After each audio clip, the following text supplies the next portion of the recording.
pessoal! Hoje eu queria trazer para vocês um assunto relacionado ao parto.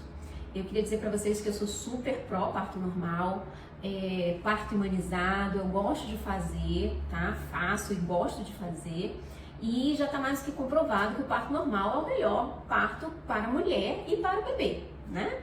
Claro que a cesariana tem seu espaço, tem suas indicações precisas, específicas, né? E salva vidas quando necessária, quando bem utilizada. Mas o parto normal é o melhor para a mulher e para o bebê. Em relação a qualquer procedimento, qualquer situação que vai acontecer com o paciente, ele precisa ser esclarecido, né? Então, existem algumas coisas que envolvem todos os tipos de parto, complicações ou então situações que podem acontecer que a gente precisa orientar o paciente. Então, uma das coisas que pode acontecer no parto vaginal são as lacerações. Lacerações não são a mesma coisa que episiotomia. Episiotomia é um corte que o médico faz.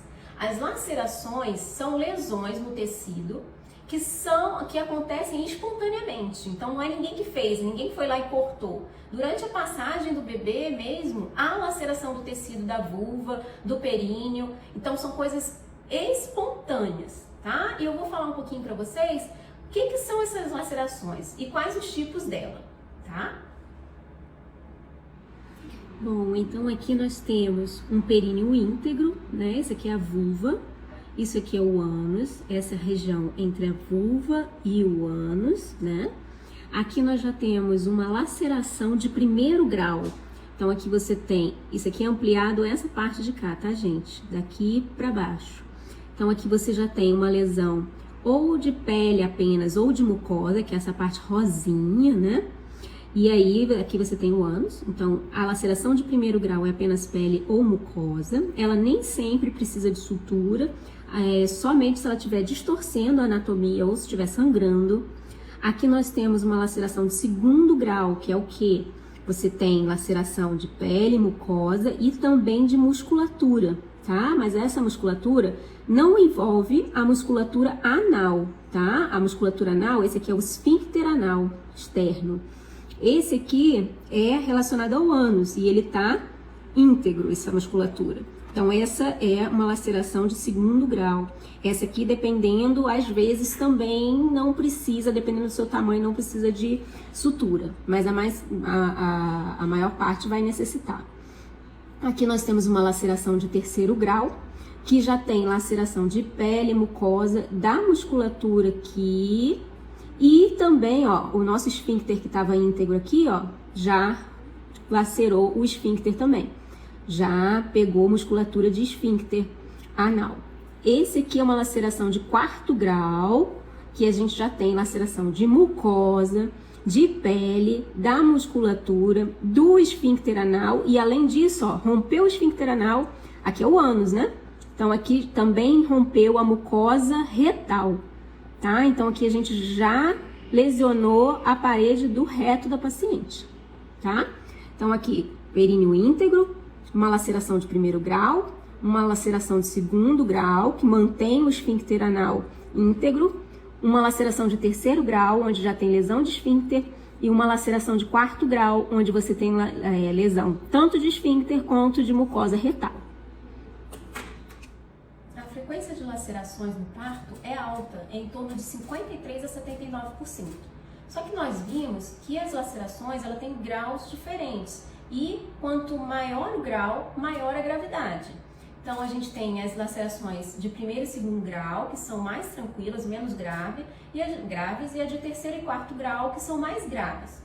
E a frequência das lacerações de terceiro e quarto grau é bem maior, ou seja, a maior parte das lacerações no parto são de primeiro e segundo grau. As de terceiro grau tem uma incidência, né, uma frequência em torno de 3% e a de quarto grau em torno de 1%. Tá? Então é bem menos frequente, são bem menos frequentes as lacerações de terceiro e quarto grau. Nós temos alguns fatores que estão associados ao maior risco de lesão, né, de laceração de terceiro e quarto grau. Então, esses riscos podem ser a primiparidade, que é o quê? É a gestante que tá tendo o primeiro parto, tá? Que nunca teve parto antes. o uso de fórceps ou vácuo, que são vácuo extrator, que são dois instrumentos que podem ser utilizados para ajudar na expulsão do bebê, né? Então ajudam a mãe no período expulsivo. Não estou dizendo que eles não devem ser usados, eles têm seu uso no momento certo, da maneira correta, mas quando a gente precisa utilizar, a gente tem uma maior chance de ter essas lacerações. O peso fetal, então bebês grandes têm maior chance da paciente ter uma laceração de 3º e 4º grau. A etnia asiática, então mulheres asiáticas, maior chance de laceração de 3º e 4º. Indução do trabalho de parto, então mais uma vez não estou dizendo que não é para fazer indução, estou dizendo que quando a gente faz, a gente tem uma taxa maior de laceração, sempre de 3º grau que eu estou falando, tá? De 3º e 4º.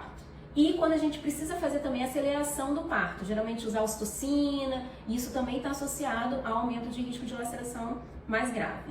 Um outro ponto importante é o uso de analgesia. O uso de analgesia também está associado à maior taxa de laceração em parto, ok?